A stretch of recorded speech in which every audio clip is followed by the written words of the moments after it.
Vespeiro Podcast.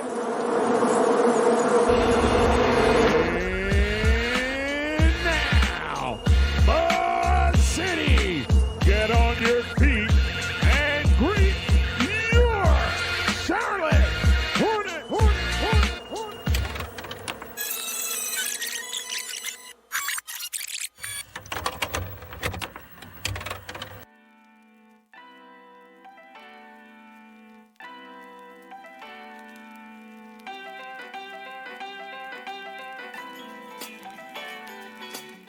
Salve, fãs de basquete do Brasil! Bem-vindos ao Vespeiro, porque está começando o primeiro podcast brasileiro sobre a franquia mais simpática e zicada da NBA, o Charlotte Hornets, que tem a honra de ser gerida pelo único dono negro da NBA e que é simplesmente o maior de todos, o maior jogador da história dessa liga tão famosa no mundo inteiro, que é ele, né? Michael Jordan. É ele que é responsável por essa franquia. A gente vai ter muito o que discutir, inclusive, sobre a gerência do Jordan, a administração do Jordan no Charlotte Bobcats, inicialmente, depois na volta do Charlotte Hornets, na temporada de 14-15 da NBA. Mas antes eu vou me apresentar, né, antes de entrar no que a gente vai falar aqui nesse podcast, como que a gente vai abordar. Eu vou me apresentar enquanto torcedor do Hornets, né? Eu sou Mário Coelho, torço para o Hornets desde 1995, pelo menos, né? Sou uma das crianças ali que no período da década de 90 ficou fascinado, foi capturada pelo modo que a franquia se disseminou pelo mundo, com cores vibrantes, alegres, com o mascote, né, o Hugo, que é uma vespa, mas que tem uma característica de uma abelhinha, né, que a gente chamava quando era criança, concepção do Jim Henson, que era um artista bonequeiro norte-americano que produziu vários shows na época, como o Muppet Show, a Vila Sésamo, né, e acabou que deu essa cara pop, né, pro Charlotte Hornets, e acabou virando uma marca mais conhecida muitas vezes pelos acessórios, bonés, chaveiros, camisetas, né, do que pelo basquete. Nos anos 90, o Charlotte teve alguns bons momentos, né, principalmente quando draftou, entre outros, Larry Johnson, Alonzo Mourning, né, e aí alguns outros momentos bizarros que a gente vai ter muito tempo para discutir ainda aqui. Fez alguns bons jogos de playoffs na década de 90, no início dos anos 2000. Depois a franquia acabou desaparecendo ou se transformando, né, no New Orleans Hornets. E depois de muito tempo, o Charlotte Bobcats foi pensado, né, foi criado, mas a situação nas quadras só piorou, guardando, por exemplo, o pior recorde da história da NBA, né, enquanto Bobcats. Na temporada de 14-15, a franquia resolveu retomar, né, a sua história, o seu curso como Charlotte Hornets. Então é desse time aí que vive momentos de muita vibração, né, como recentemente com o grande Kemba Walker, né, e momentos de muita decepção também, que a gente vai conversar. Eu, né, além de ser fã desde pelo menos 1995, mas essa época o Charlotte se tornou pop muito em função do Muggsy Bogues, né, que participou do Space Jam, né, eu, como feliz proprietário de um Super Nintendo nos anos 90, também pude jogar muito NBA Jam e ver aquelas duplas maravilhosas do game na época, né? Larry Johnson, Muggsy Bogues, Alonzo Mourning, e me fascinar por aquele jogador de tão baixa estatura fazendo loucuras assim na quadra. E aí alguns jogos acompanhei nos anos 90, muito difícil aqui de chegar no Brasil, mas graças ali a Bandeirantes, né, a gente conseguia assistir alguns jogos. Eu tenho na memória alguns, a série contra o Chicago Bulls, por exemplo, que até recentemente foi abordada naquele documentário The Last Dance, naquela série documental The Last Dance. Jogos duros contra o Chicago Bulls, momentos não muito agradáveis, mas a franquia aos trancos e barrancos vem se mantendo aí com certo valor assim, na NBA. A gente vai ter muito tempo para explorar o que significa ter basquete em Charlotte, por que o Charlotte tem tanta dificuldade de assumir um protagonismo na liga também. Complementando, eu também, né, sou psicólogo, psicanalista, mas aqui nesse podcast especificamente vou falar do lugar de torcedor do Hornets. Também escrevi há um tempo atrás, né, lá para os anos de 2017, 2018, um projeto super bacana que era o NBA da Massa, né, onde vários colunistas, torcedores de várias franquias escreviam textos regularmente sobre a história ou sobre a temporada dos seus times, e eu era o responsável pela página do Charlotte Hornets lá no NBA da Massa. E até pretendo futuramente retomar algum daqueles textos, principalmente as crônicas que eu escrevi sobre a história do Charlotte, né, e quem sabe fazer algumas outras novas. Tudo isso depende de tempo, obviamente, mas inicio esse podcast aqui com bastante esperança, assim, de que o diálogo possa frutificar e a gente possa bater um papo super legal assim, sobre o Hornets e compreender mais as informações sobre o time, entender as ideias que estão por trás ou as não ideias também que estão por trás aí da formação do atual elenco do Hornets, ver como que está o projeto futuro da franquia e tudo mais. Eu vou convidar vocês a seguirem lá no Instagram o Vespero Podcast, curte, compartilha, manda para outros fãs, mesmo que não seja do Hornets, mas quem gosta de basquete, está a fim de saber sobre franquias que não são tão badaladas como a nossa, né? Então é super válido aí. Espero que o trabalho que passa a ser feito agora aqui nesse podcast possa ser valorizado por quem é fã de basquete no geral.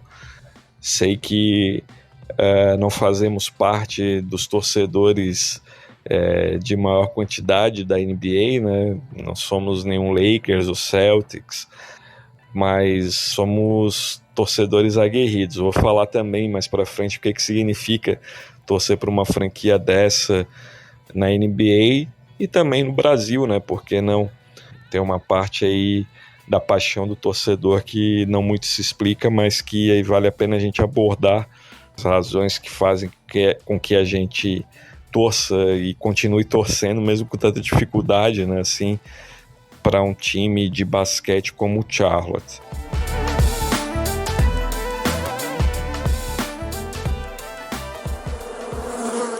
Vespeiro Podcast.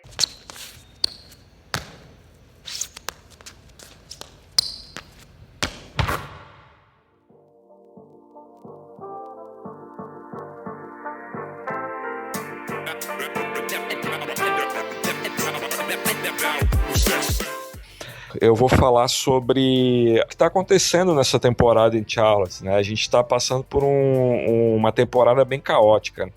Para falar a verdade, eu já desde da saída do NBA da Massa, eu tenho alguns anos gestado essa ideia de ter um trabalho, fosse um blog, um Twitter ou um podcast sobre o Charlotte Hornets, e esse projeto foi ficando um pouquinho de lado. E eu sempre pensei em começar o podcast ou o trabalho sobre o Hornets no início da temporada, né, para poder passar limpo, fazer uma retrospectiva da temporada anterior e as perspectivas para a nova temporada, mas enfim, não deu certo.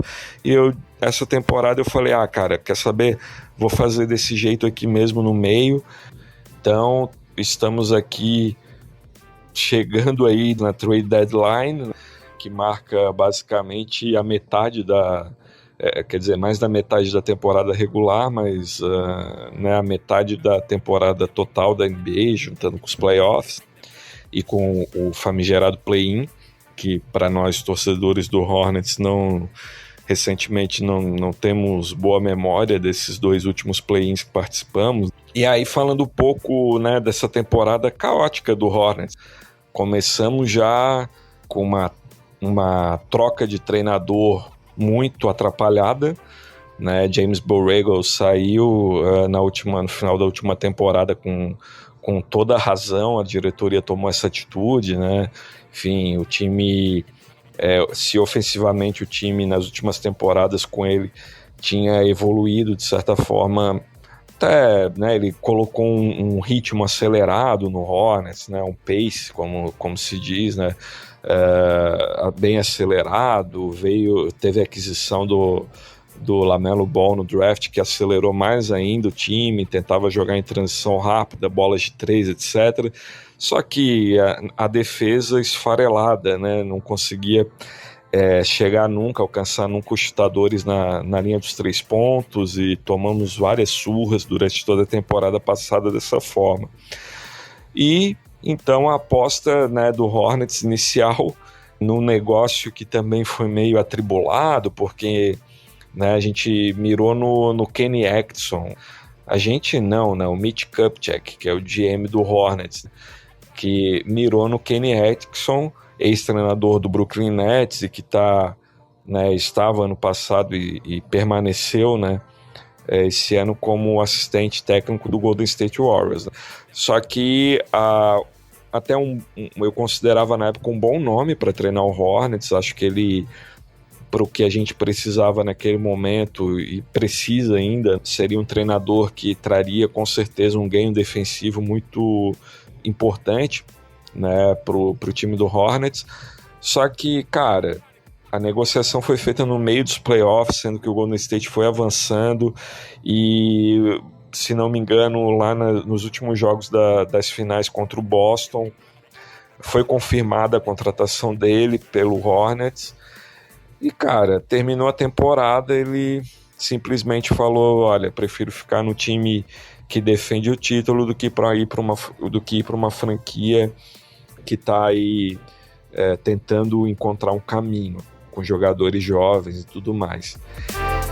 E aí a temporada do Hornets já começa caótica a partir desse momento, né? Quem então, né, se a primeira escolha do time tinha sido justamente o Kenny Atkinson, quem gostaria de treinar então o Hornets a partir daquele momento? Bom, a gente tinha feito inclusive contato com o Mike D'Antoni, né, ex-treinador do Rockets, do New York Knicks, de outras franquias da NBA, né, um grande nome, mas que está afastado já há algum tempo da liga. Só que depois de você fazer o contato com esse treinador, né, ele chegou aí para uma reunião final com o Jordan, que é o processo seletivo lá interno do Hornets. A última reunião é nada mais nada menos com o Michael Jordan, e o nome dele não tinha sido aprovado. Logo depois o Kenny Atkinson entrou no radar e aí, né, acabou sendo selecionado. Só que você vai voltar a conversar com aquele que tinha sido dispensado anteriormente, no processo anterior. Enfim, o Hornets ficou numa situação muito difícil. Isso já a gente está falando já de agosto, né, início de agosto que isso aconteceu, e a partir daí o Hornets teve que tomar uma decisão muito rápida.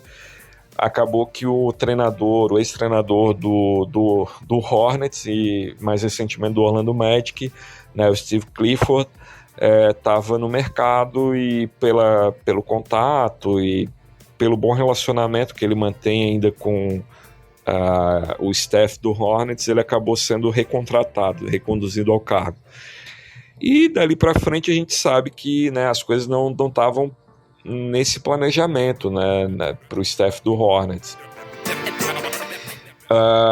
Obviamente, em comparação com a defesa do James Borrego, a gente sabia que o Steve Clifford, até pelo histórico deles no Hornets, focaria bastante nesse ponto, né? A gente teve algumas baixas de um ano para o outro. Eu vou falar de 3 aqui que eu lembro de cabeça: Ish Smith, que tinha vindo na deadline do ano passado, Montrezl Harrell também, que tinha vindo na deadline do ano passado, já estavam fora dos planos, não renovaram, não seguiram. E aí a gente começou a vir mais bizarrices, né? Aí um dos free agents mais badalados da temporada jogava no nosso time, que era o Miles Bridges, né? Que vinha fazendo uma temporada de grande valia, né? Que fez, né, uma temporada de grande valia em 21, 22. Bom, aí tem aquela situação deplorável, né, da violência doméstica cometida.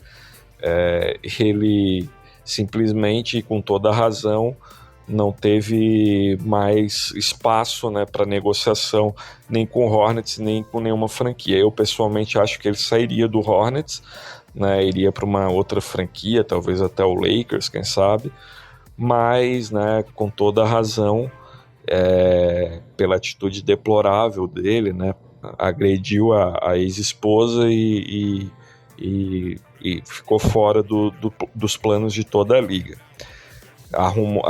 Recentemente ele foi condenado, aí, uma condenação muito mais branda do que mereceria, e começaram a ventilar o nome dele em alguns times, inclusive no Hornets novamente, para vergonha, né, da instituição, da franquia.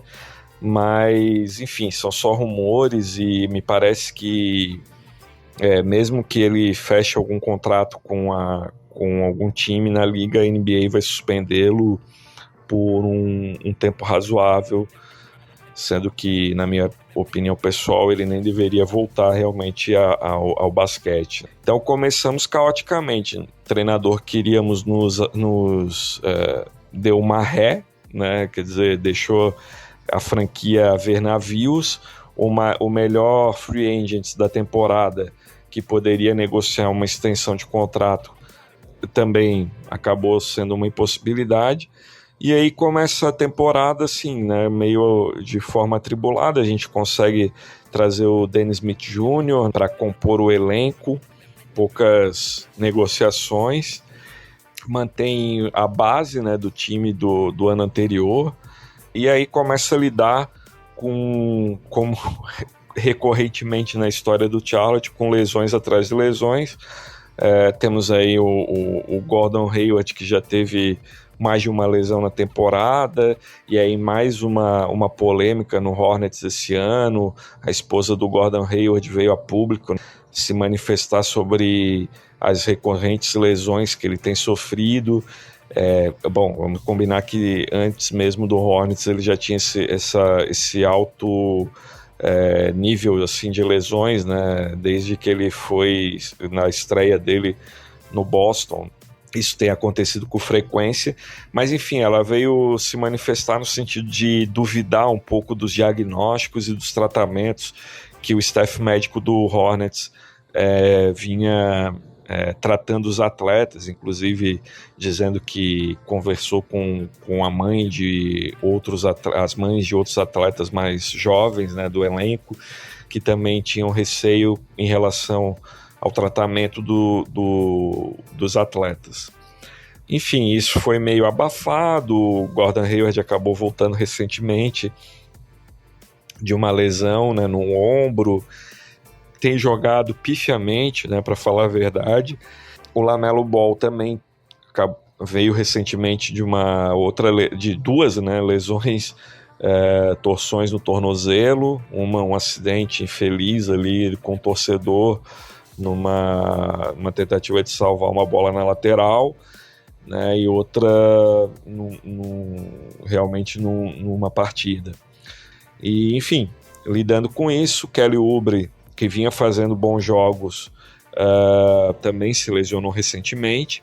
Rozier oscilou bastante no início da temporada, mas engrenou, né, hoje está bem de novo.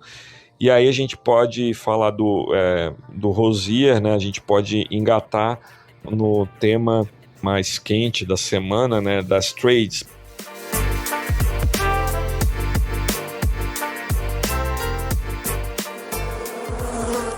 Vespeiro Podcast. Kemba! Off the window!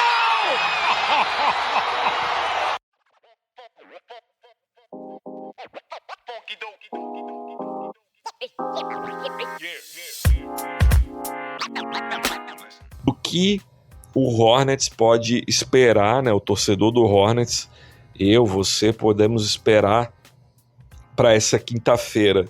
Diante desse cenário que eu falei, né, desse caos aí que o Hornets vem vivendo, e claro que isso de todas as derrotas que vem sofrendo por consequência desse caos, tem colocado o time na ponta de baixo da tabela. E como vocês sabem, na NBA, ponta de baixo da tabela significa que o time está mais propenso a pegar boas escolhas de draft no próximo ano. Isso significa que o Hornets, né, provavelmente nessa quinta-feira, vai se afigurar como um dos vendedores, né, dos sellers, né, como se diz na NBA, nessa trade deadline. Então, provavelmente, né, eu vou falar não vou especular cenários de trades, né, mas assim, alguns nomes que eu tenho visto circular aí como possíveis negociações, nomes a serem negociados pelo staff, pelo staff do GM Mitch Kupchak, enfim, outros que eu escuto e que me parecem que não são tão certos, não são situações tão certeiras assim, para trades, né? Por exemplo, Kelly Oubre Jr., né, que eu citei que se machucou recentemente. Vejo que ele rendeu bem nas últimas partidas que fez com a camisa do Charlotte, teve média de 20 pontos aí em 6 jogos consecutivos. É um cara que superou assim, um momento muito difícil no Golden State, jogando no Charlotte, e é um sério candidato, poderia se considerar um sério candidato para uma possível trade, né? Mas eu acho que a lesão atual, e somado a uma recente entrevista que ele deu que ele gostaria de ficar no Hornets, né? Apesar de que isso a gente nunca pode levar 100% a sério, mas ele é um cara que é de New Orleans, ele diz que cresceu assistindo o New Orleans Hornets, e isso cultivou nele alguma dimensão afetiva ali com a franquia, né, Hornets. E ele disse recentemente que ele não pretende sair, que torce para que os negócios não aconteçam e que ele possa ficar na cidade que ele está atualmente, que é Charlotte. Então isso pode ser que eventualmente possa criar um empecilho, mas a gente já viu casos na NBA onde isso foi superado, em conversa com agentes, o jogador acabou mudando de ideia, a grana às vezes fala mais alto, a possibilidade de jogar num time que chega aos playoffs também, né? Mas atualmente eu descartaria a trade do Kelly Oubre. Diferentemente, por exemplo, de 2 outros caras que eu vejo como potenciais realmente negócios que o Charlotte possa fazer. Primeiro, o Mason Plumlee, que tem, ironicamente, tido a melhor temporada dele na sua carreira, vestindo a camisa do Hornets, tendo média aí de duplo-duplo, um cara que nitidamente trabalhou nas férias aí no seu arremesso de lance livre, ainda que isso retroceda em alguns momentos, mas ele mudou a mecânica e tem feito alguns lances livres importantes, tem tido desenvoltura na quadra. A gente vê alguns lances do Mason Plumlee que nunca assistimos, né, nos outros times que ele já jogou na NBA, Denver, Portland, né, assim, a gente não via o Mason Plumlee tão solto em quadra, fazendo jump shot, jogadas coast to coast e com frequência duplos. Então tem contribuído na medida do possível dentro e tem se colocado como uma boa escolha para um time que vá para os playoffs e queira um bom reserva. Aí vou dizer aí 2 caminhos possíveis que eu tenho escutado por Mason Plumlee: Phoenix Suns ou Sacramento Kings. Então pode ser que ele entre ali como reserva desses times para dar funcionando como role player ali e podendo, enfim, suprir alguns minutos interessantes em quadra em playoffs. O outro é o Terry Rozier, né? Com toda a dor no coração, tem dado assim, sangue e suor pelo Hornets desde que chegou, um jogador muito raçudo e técnico, mas que realmente assim, tá no momento da carreira que tem que pensar, pode contribuir muito com um time que seja contender ou que tenha aspirações maiores. E vamos combinar, né, com a trade que saiu ontem do Kyrie não indo para o Lakers, né, e indo para o Dallas, Ele que já tinha sido ventilado no Lakers, me parece que pode ser uma peça que supra, né, assim, a falta do Kyrie Irving lá no Los Angeles Lakers, né? Embora eu acho que tem um dificultador aí, porque não sei se Charlotte seria uma franquia que gostaria nesse momento de assumir um salário tão alto do Russell Westbrook, que provavelmente é o cara que o Lakers quer negociar, talvez algumas escolhas aí de draft e tudo mais. Então, a ver também as possibilidades. Também acho que há outras franquias aí que estão de olho, né, no Terry Rozier, mas a que me chama mais atenção no momento é justamente Los Angeles, né, por conta dessa não ida do Kyrie Irving, né, como muita gente esperava para lá, inclusive o LeBron James, né, que deu a indicar isso, tem dado a indicar isso. Então, assim, eu vejo esses como os dois, né, digamos assim, Mason Plumlee e Terry Rozier, como os caras que o Hornets pode negociar com mais possibilidade. Menos, assim, eu vejo Jalen McDaniels e PJ Washington, talvez um dos dois possa ser negociado, né? Nesse momento o Jalen McDaniels tem despertado interesse, já vi ele ventilado no Utah Jazz, no próprio Phoenix Suns e também no Dallas Mavericks, então não sei até que ponto esse negócio pode rolar, porque o Hornets vai manter algum deles. Inclusive na trade do Mason Plumlee eu esqueci de mencionar que isso também pode ser provável, porque o Hornets tem 2 prospectos ali muito bons, que têm ganhado minutos importantes no Hornets, que tem feito uma disputa ali atrás do Mason Plumlee interessante, né? Assim, o Nick Richards e o Mark Williams, que foram draftados recentemente, e são bons pivôs aí, uma área que o Charlotte estava muito carente, mas que para o futuro pode ser que seja suprido. A verdade é que o Hornets vai estar querendo construir um time em torno do LaMelo Ball e, eventualmente, não tendo chance de ir para os playoffs do play-in, como é o que está acontecendo e vai acontecer provavelmente, fica a expectativa aí para o próximo draft, né? E, obviamente, todas as atenções aí voltadas por Victor Wembanyama, né? Que esse monstro aí que está todo mundo querendo, e hoje, né, pelo que a liga está apresentando, Rockets, Spurs, Hornets e Detroit Pistons são os times que mais estão com chances aí de serem sorteados ali na primeira escolha do draft.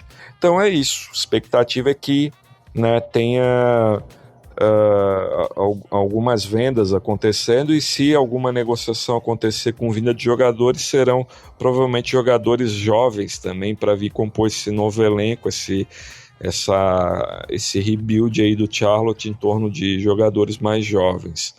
Gordon Hayward pode ser negociado? Pode. Acho difícil times aceitarem o Gordon Hayward hoje é um negócio de risco, né? Porque as franquias sabem que ele tem uma repetição de lesões assim muito grande durante uma temporada.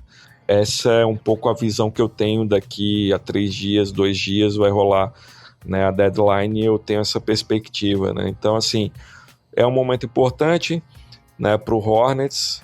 No próximo episódio pretendo falar um pouco dos planos futuros, inclusive se o Jordan vai continuar ou não assumindo essa bomba que tem sido o Charlotte Hornets para ele nesses últimos anos, né? Ele, cara vencedor, tá há muito tempo, né, vendo, assim como nós fãs, o Charlotte e ele pior, né, de perto lá dentro, né, vendo assim as perspectivas do Charlotte não acontecendo, né, de uma temporada para outra, mas a gente segue aqui, esperamos que, né, ele possa tomar uma decisão melhor nesse final de temporada aí, principalmente nessas últimas negociações da deadline. E é isso. Então esse foi o primeiro episódio do Vespero Podcast, espero que vocês tenham gostado. Se gostou, curta, compartilhe, né?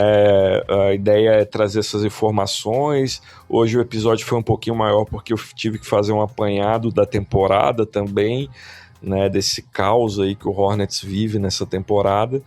Mas, né, nos próximos episódios vou tentar ser um pouco mais objetivo, né, para que a gente possa seguir e fluir mais um pouco aqui no nosso papo. Beleza, gente? Então siga Vespero Podcast no Instagram, compartilhe esse episódio se você gostou, dá um joinha aí, compartilha com a galera, sigamos acompanhando o Charlotte Hornets. Qualquer novidade eu vou postar lá no Instagram, né, e vou comentar aqui no próximo episódio. É isso, galera, valeu, um abraço, até a próxima, galera do Vespero.